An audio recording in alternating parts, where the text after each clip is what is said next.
you know, when you get like real proper bacon, none of like your cheap pack and save home brand of like, when you even open the packet, it's that lovely sort of maple manuka smoked salty goodness. Like that's what I get.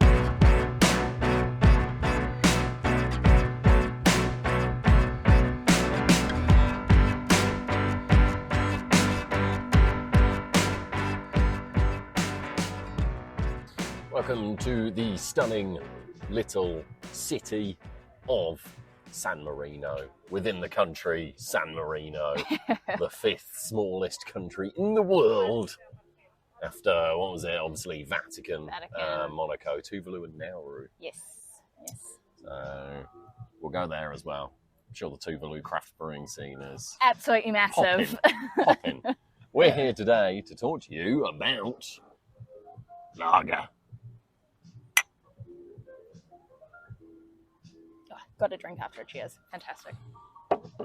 And the reason for that is we've got a couple of different styles on tap here, and then a very special one that these guys are a little bit famous for, but we'll get to that. Now, what I'm drinking is an Italian Pils, and we've commented Italian Pils is a style unto its own, very different from Czech Pils or German Pils. So Czech Pils, obviously, with your double decoction, that sort of thing can be relatively sweet. Your German Pils is more kind of like your Helles style. Yeah. So very light, easy drinking. Whereas your Italian Pilsner will be carbonated, very spritzy, but more importantly, slightly bitter as well. We know the Italians like their bitter. Yeah. So give it a hoon, Alana. I've already tried it, and without bigging myself up, I feel it does lend to those tasting notes. It's got a bit of a liminess about it.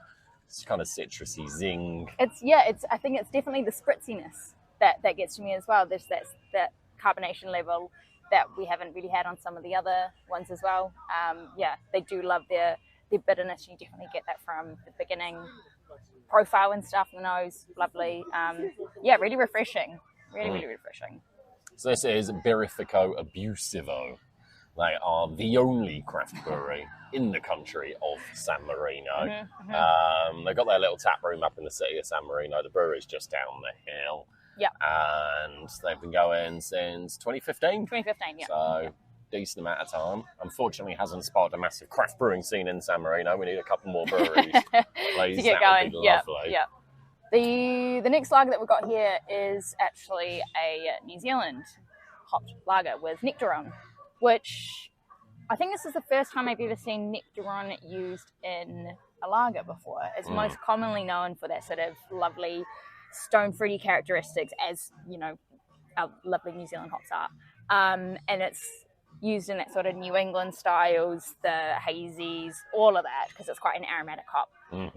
But popping it in a lager is fantastic. It's actually quite interesting. Obviously, I've had a sip myself. It brings forward a lot of the floral stone fruitiness, but without being too sweet, which sometimes I find it gets overpowering in that New England style. And it's... Well, we've been told, Nectaron's used simply in the whirlpool here. There isn't any dry hopping on it, which I think was a wise idea for the style. So, location-wise, tell us about the location, Alana, because we go to some scenic places. We go to a lot of industrial estates as well, obviously. We go to a lot of industrial estates. Right now, we're not on an industrial estate. No. I mean, there's a big old wall and a big old cliff and a big old view, and it's stunning, really. Like, taking the bus up here, we're like, oh, we're still going. We're beating the cable car I heard up. It was up a hill, but it's a big bloody hill. Yeah. I mean, what I say, like when we left Rimini this morning, I was like, oh, it can't be that big. I haven't seen the hill from Rimini. And then we leave the city. I was like, oh, okay. You can see why Italy never invaded. I wouldn't be bothered to try and invade this place. They do have lovely turrets. Lovely turrets, yeah. Lovely turrets. The brewery, I say the brewery itself, the tap room itself, very, very well located. We've got a stunning view here. We're slightly in a car park, but apart from that... We're right next to the train station. The train station. To train. had to put that in there. No, that's fine. That's fine. It's a bit of an in-joke, but I love the little tourist trains that go around. There was a bright yellow one in Kosovo that has stayed with me. Yeah. These guys have a decent range of beers on tap, actually. We wanted to focus on the lagers, mainly because it's in the mid-30 degrees and about 1 in the afternoon. So, but they do, they've got an American Brown on tap, they've got a Stout, they've got an IPA, they've got a double IPA. Looking at their bottle range, they've done a grape ale as well, which pretty classic for Italy. I mean, why not? So, Alana, what is my favourite style of beer? Rauch beer, full stop. Yeah. It just is. I love Rauch beer. Yeah. We went to Bamberg last summer, and it's potentially the happiest I've ever been. I don't think I've ever seen you smile so much before. Going to Schlenkerla, drinking Rauch beer from the wooden cask, standing out on the street. I mean, Bamberg itself is a beautiful little town, isn't it? Really cool. Really. And we are drinking a beer right now called Nostalgia of Bamberg. Mm-hmm. They always have this beer on tap as well. Apart from when they've had a busy night the night before and they've run out of it. So we, as you see, have had to get a bottle of it. But I wasn't going to come here and not get it. have the Rauch beer. Yeah. Now, for those that don't know, Rauch beer is smoked lager. So Rauch means smoke. And a Rauch beer is generally your kind of almost bock level of lager. Well, not quite as sweet as a bock, but you can do it as Metz and kind of fest beer sort of thing.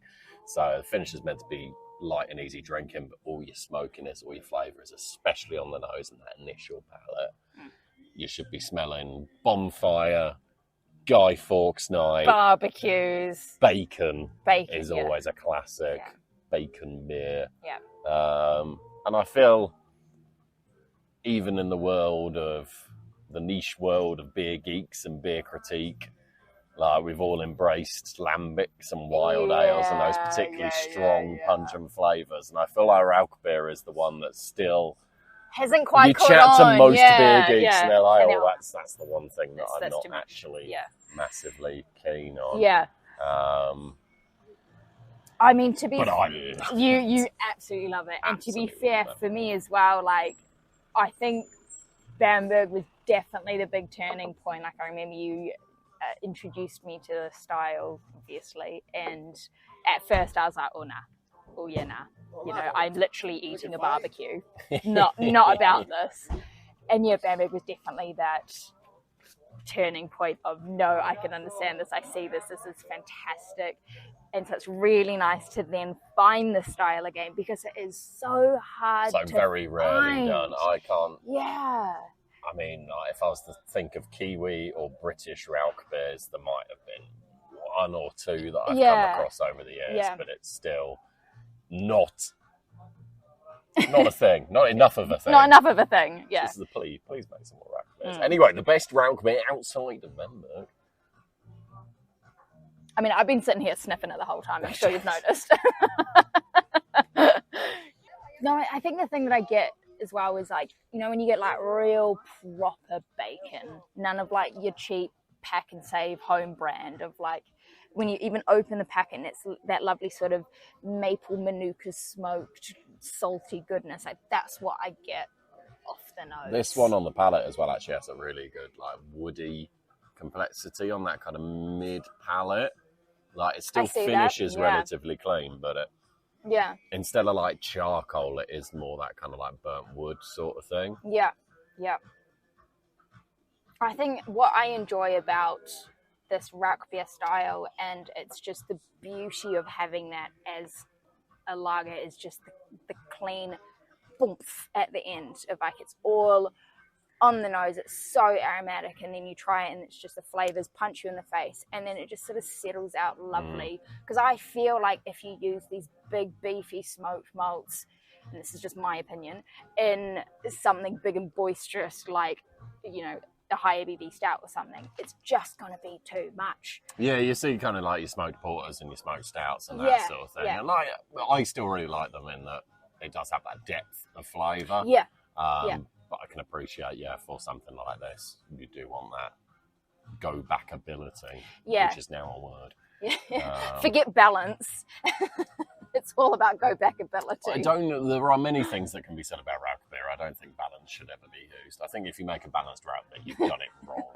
It should be intense and full of flavour. Yeah. But having said that, it's got structure. There we go. Structure instead of balance. Yeah. Structure is that clean finish that does make you want to go back for more. Go back and keep Do sipping. it all again. Yeah, yeah. And obviously we're talking about these big beefy flavours and stuff. This is only sitting at about 5%. So it's still got that sessionability, but just with those bold flavours. So, no, these guys have done some fantastic lagers that we've tried. And the fact that we've had 3 and they've all been to style, fantastic, and a bit inventive as well. Obviously the Nectaron lager, that's not how that hop is commonly used. And so it's lovely to see these types of breweries going back and doing, the Rauch beer styles, bring something back from the dead, not that it is dead ever, I can't say that to you. And then also still being inventive and doing you got Nectaron being quite a new hop as well, and doing that in a different style, and that's lovely to see that variation. So yeah, I can only see one path from here, and it's Nectaron Rauch beer. Tell me the tasting notes. What's your imagined tasting notes? Yeah, smoked nectarine's a thing, actually, isn't it? Oh, you do that on the barbie, yeah. I'm a genius.